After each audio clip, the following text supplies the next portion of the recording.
Higit 200 nicho sa Roman Catholic Cemetery sa Dagupan City nananatiling lubog sa baha. May live report si Russell Simorio. Russell.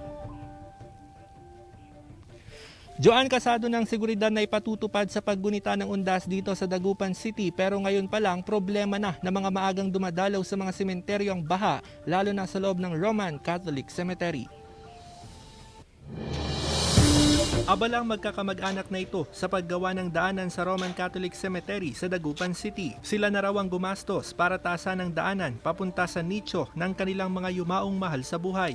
Sa mataas yung baha hanggang tuhod, kaya hindi sila nakakapunta yung mga kamag-anak ko dito, kaya ginagawa namin yung daan para makapasyal sila. Hindi lamang para sa amin yan para sa kanila din, kasi para makapunta din yung mga iba dyan na makatirik ng kandila. Mahigit 200 nicho ang nananatiling lubog sa baha sa naturang sementeryo.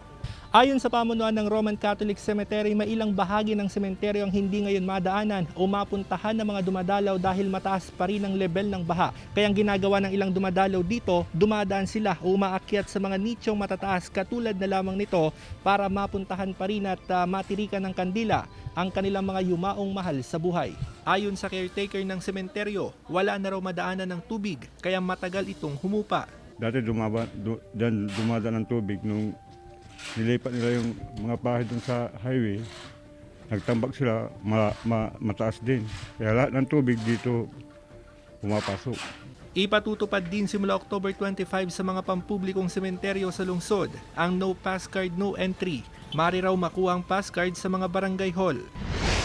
Simula October 24, ipatutupad naman ang cluster barangay schedule sa mga residenteng bibisita sa ilang sementeryo sa bayan ng Calasiao.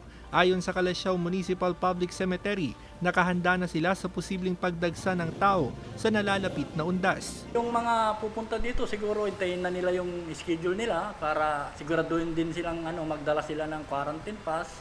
Ay siyempre yung health protocol din po natin.